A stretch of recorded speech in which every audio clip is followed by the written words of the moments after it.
valleys rise up in the south of France, separating it from Spain. Snow-covered mountains tower more than 3,000 meters above sea level. One of the towns of the region is Lourdes.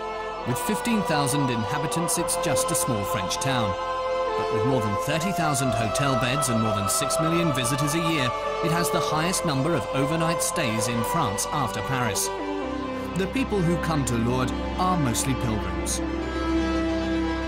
When 14-year-old Bernadette Soubirous had apparitions of Mary, the Mother of God, in a grotto outside the town, for the first time on the 11th of February 1858, and another 17 times after that, Lourdes became one of the most significant places of Marian pilgrimage for Catholic Christians everywhere.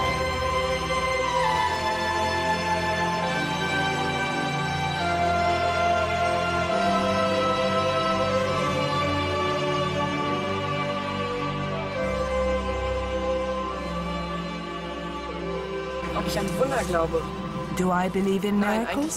No, it's impossible physically and in particular medically.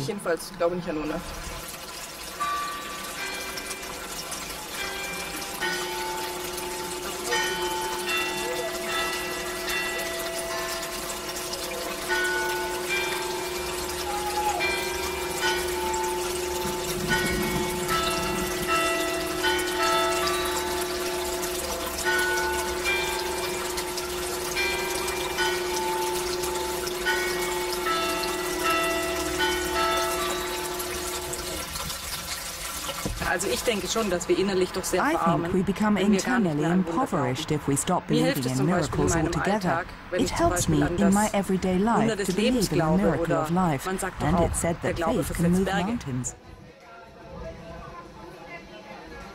We're at Paderborn Central Station in Germany. It's 7 o'clock in the morning. Today, more than 1,000 people from the Paderborn Archdiocese will set off on a pilgrimage to Lourdes. They will be travelling by train for almost 24 hours. Many have already been to Lourdes several times. The train has a special carriage for sick and disabled people, supervised by volunteers and members of the Order of the Knights of Malta. I once went with sick legs, and when I came home I was cured. A neighbour asked me why I could suddenly walk. I told her I went to Lourdes. Then she said if I came with her, she'd go there to say thank you. Another pilgrim thinks we have to do something for the soul. While this lady says she's always been a Christian but found a deeper connection to God through pilgrimages, as well as a deeper purpose in life. The train soon reaches Cologne, and the Lourdes pilgrims have already made themselves comfortable. Many of them take advantage of the service provided by the organisers and seek out the confession compartment. Several priests and volunteers are on board the train. One of them is Manuela Wohlgetan. She's been accompanying these pilgrimages for years. These people sense this miracle through coming into contact with other people, with the events, through concentrating on their faith, through inner contemplation, through their willpower, because there is a higher power enabling them to cope with life, even when faced with a situation that seems hopeless at first.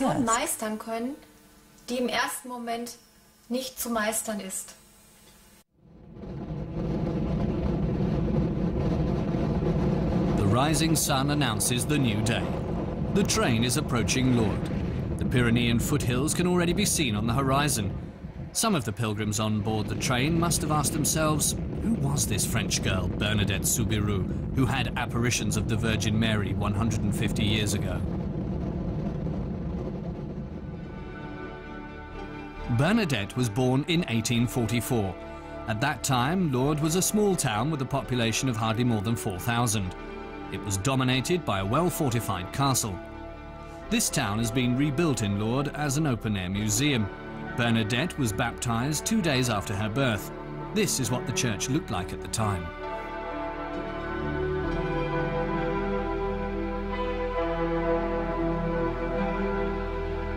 She lived with her parents, her brother and a sister in the Bouley mill.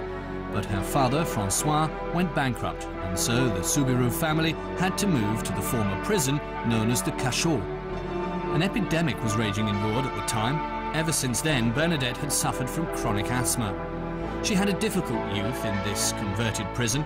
Nobody suspected at the time that the Cachot would become an important station on the journey of pilgrimage through Lourdes.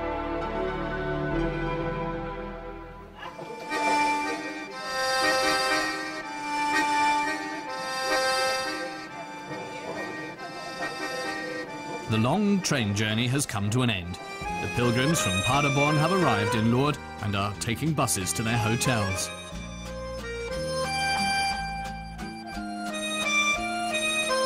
The town in the Pyrenees has totally geared itself to the pilgrims. More than 6 million people who come here every year need board and lodging. The healthy ones, the sick ones and the disabled ones. Lourdes lives off pilgrims. The exertions of the journey are forgotten as soon as the first foot is set on the path where everything started 150 years ago, to the grotto of Massabielle, which lay outside the town at the time, on the other side of the river Garve, which flows through the middle of the modern town. We've crossed the Garve to make a pilgrimage to the grotto of Massabielle. Bernadette had an apparition of Mary, the Mother of God, here 150 years ago, as represented in extremely inadequate fashion by the statue to my left. People have been coming here for a century and a half to gather strength and ask the Mother of God to pass on thanks and praise, as well as supplications and requests to Christ and through him to the Father.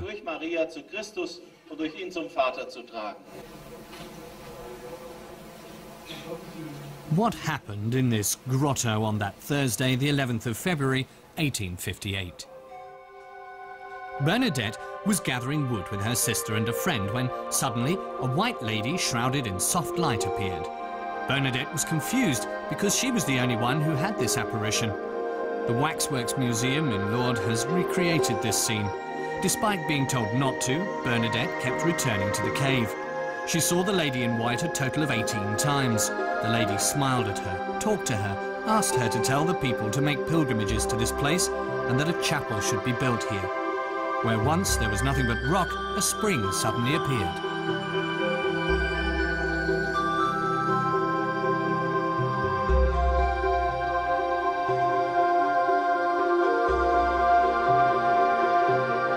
Bernadette was considered crazy, possessed.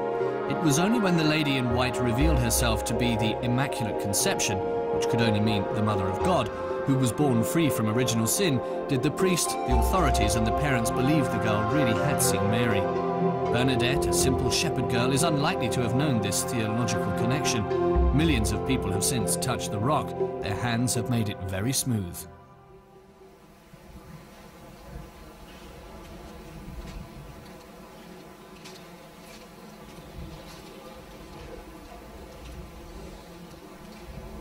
Millions of candles have been lit in memory of the first miracle, known as the Miracle of the Candle. While in that grotto, Bernadette had held her hand in the flame of a candle for several minutes without sustaining any injuries.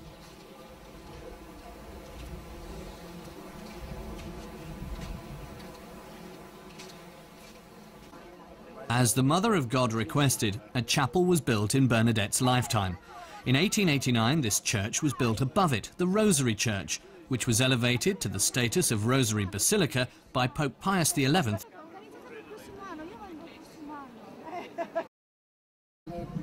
Opposite is this crowned statue of Mary, which pilgrims visit to leave flowers and notes containing their wishes.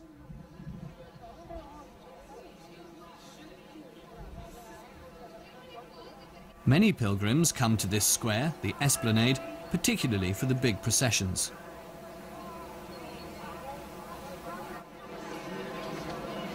The Rosary Basilica, built in the Romanesque Byzantine style, in the shape of a 2,000 square metre cross.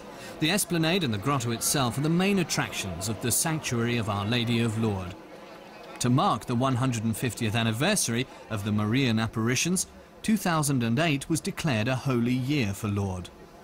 Its first highlight was an international service, celebrated on the 11th of February in many different languages.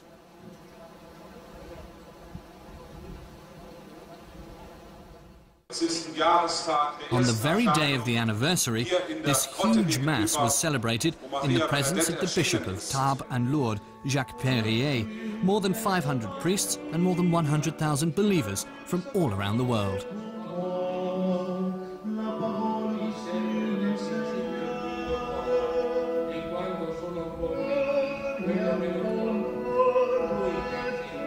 The Holy Year's second highlight was Pope Benedict XVI's visit on the 13th of September 2008, making him the second Pope after John Paul II to come to Lourdes. It was an event that was noticed all around the world.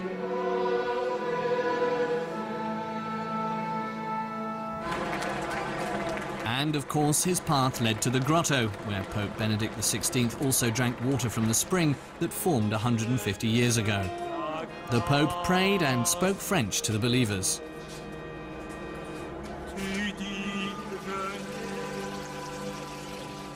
The Immaculate Conception, he said, is a call of hope. Evil, sin and death are no longer the victors.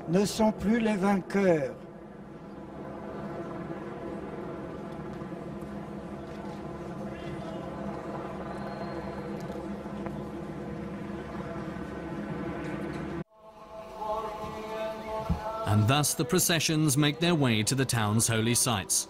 From the grotto over the river Garve, past Accueil Notre Dame, where the sick and disabled are housed, they receive more than just medical attention. The social aspect is also important here. The sick pilgrims from Paderborn are singing together with the Knights of Malta. In the conversations it becomes clear, however, that hardly any of them came to Lourdes hoping to be healed.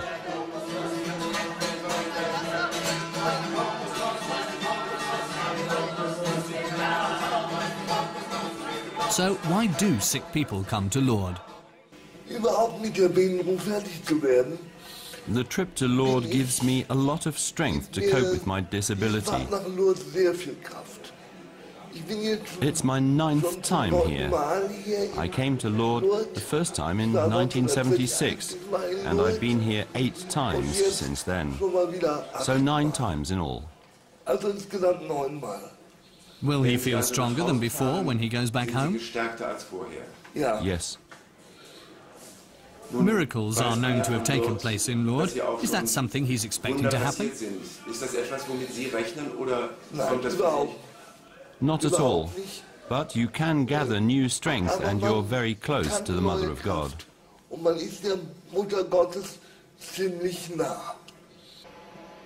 Even if most sick pilgrims aren't hoping that their faith can move mountains by having the water from the spring cure their illness, there have still been more than 7,000 unexplained cases of healing in Lourdes in the past 150 years.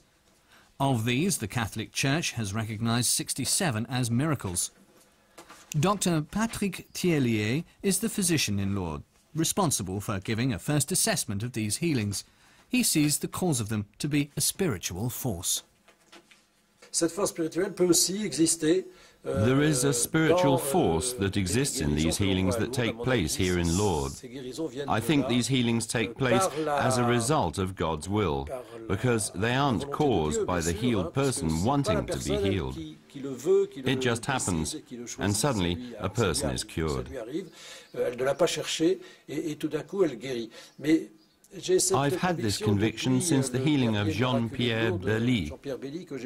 I knew him well, and he told me he had felt this spiritual force within himself during the sacrament for the sick.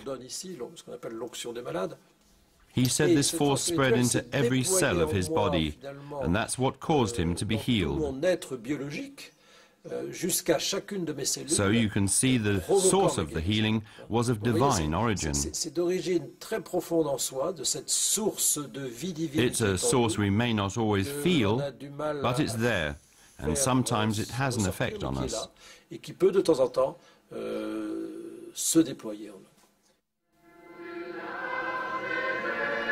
Louis Bourriette worked in one of Lourdes' stone quarries.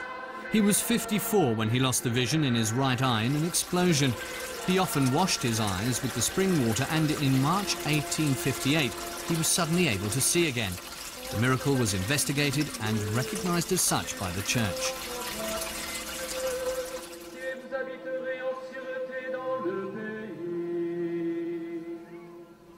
Pictures and photographs of all 67 people whose healings have officially been recognized as miracles are displayed in the sanctuary area.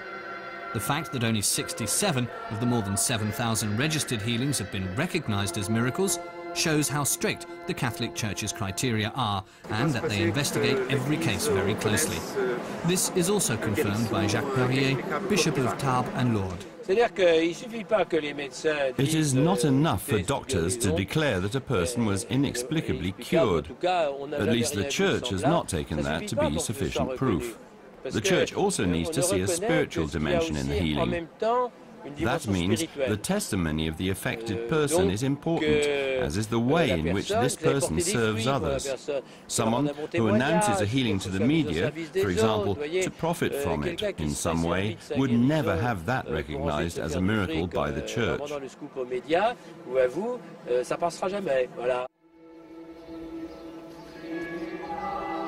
One route taken by every procession leads across Garve Bridge to the Church of St. Bernadette. When Bernadette had her 18th and final apparition of the Virgin Mary on the 16th of July 1858, she was on the other side of the river, because the authorities had already sealed off the grotto.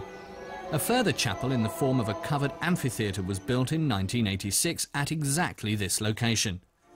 It was consecrated and dedicated to Bernadette 2 years later. Bernadette was beatified on the 14th of June 1925 and canonized on the 8th of December 1933 by Pope Pius XI.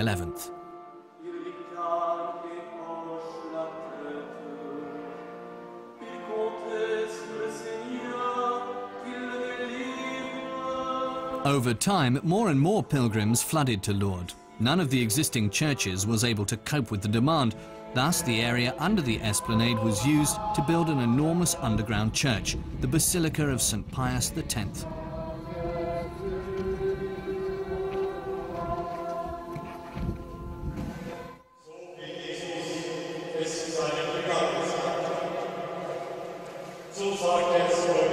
The church, consecrated in 1958, can hold almost 25,000 people. This is where large groups of pilgrims come to celebrate Mass, like here the pilgrims from Paderborn. The international Masses for the sick are also celebrated in this basilica.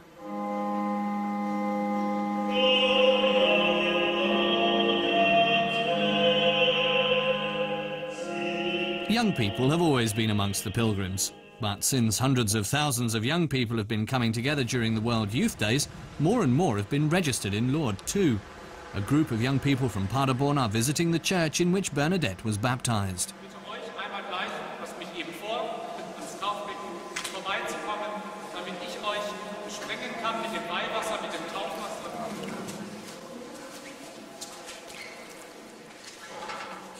What does this pilgrimage to Lourdes mean to these young people? It's important that we find strength together in our faith and as young people stick together, especially now when many young people are saying they want to distance themselves from it. But we're here proving exactly the opposite.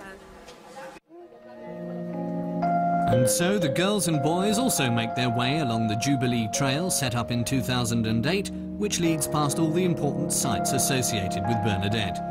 The trail also allows pilgrims to see the town. It becomes clear that Lourdes is a town split in two with many differences. On the one hand, it's a typical small town in the south of France. On the other hand, across the river, it's a hotel city. Lourdes only has 15,000 inhabitants, but 30,000 hotel beds. This hotel city was built right next to the holy sites. This makes it easier for sick people to get to the grotto, because the old town, for example, being on a slope, is cumbersome for people in wheelchairs. Nonetheless, no one who is able should miss out on a tour of Lourdes' Old Town. However, a visit to the factory where Marian statues are made may not appeal to everyone's taste.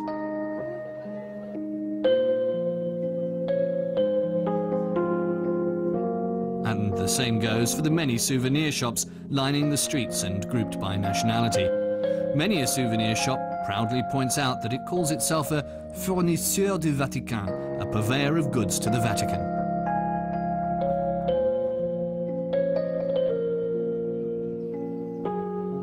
By the way, the Château Fort de Lourdes has frequently seen bellicose times over the centuries. The town was often occupied by foreign powers and armies.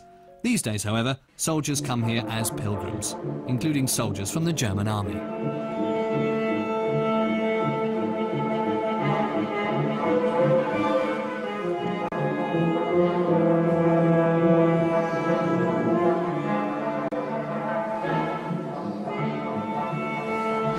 In 2008, Lourdes didn't just celebrate the 150th anniversary of the apparitions, it also celebrated the 50th International Military Pilgrimage.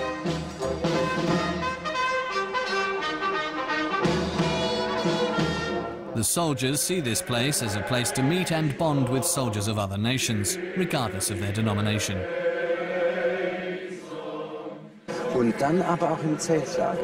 Soldiers who aren't baptized have told me they have been impressed by the helpfulness, the camaraderie, by how seriously they are being taken, by how everyone sticks together. They said they will leave here with thoughts different from the ones they came with. We all do things with each other and for each other here. I can say without exaggeration that you can really feel the altruism here. Almost all pilgrims also visit the Cachot, the old prison in Lourdes, in which the Soubirous family had to live in completely destitute conditions. Although the small room that now contains Bernadette's rosary doesn't seem grim like a prison, it's an impulse to think about Bernadette's life and how it continued after her apparitions.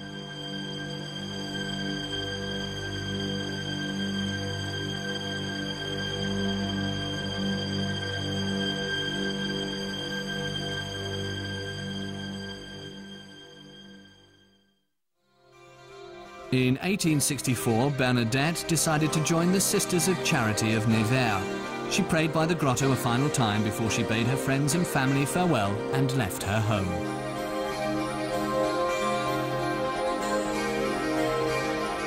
In the convent of Saint Gildas in Nevers, she was given the name Sister Marie Bernard. There, she spent years taking care of the sick. Completely exhausted and bedridden, she died on the 16th of April, 1897. As a result of her beatification and later canonization, she was exhumed and her corpse was found to be intact. So today, her body lies in the convent chapel.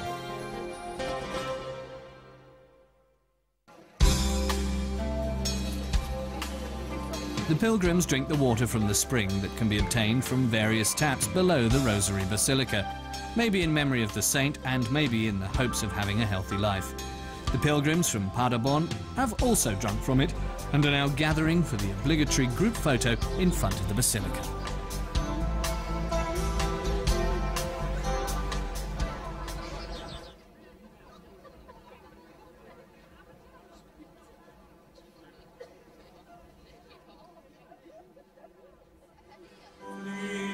Many people also go to the basilica for night masses or simply to contemplate and meditate on themselves, their faith and the Marian apparitions. They ask themselves whether faith really can move mountains. They also sense that this is just a metaphor that cannot be taken literally. All it means is that belief in God proves his omnipotence.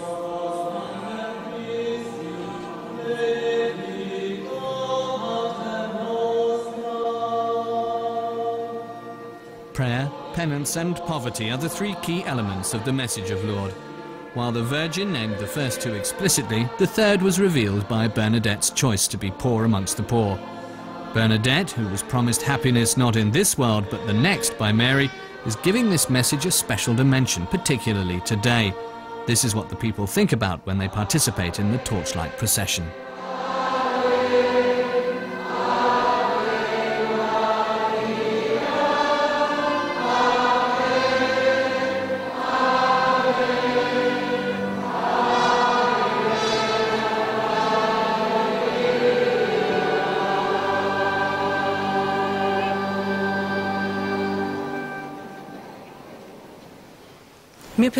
Lourdes has given me personally a lot, inner contemplation and insights about my being together with other people.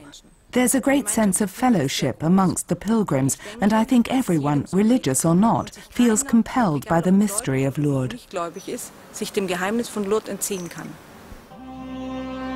The mystery of Lourdes. It is deeply rooted in the Mother of God, who spoke to Bernadette in the local dialect, revealing herself with the words, "Qui soi era immaculata conceptio." I am the Immaculate Conception. The Catholic Church will celebrate an international Mass on the Feast of the Immaculate Conception, the 8th of December, a date that also marks the end of the anniversary year 2008.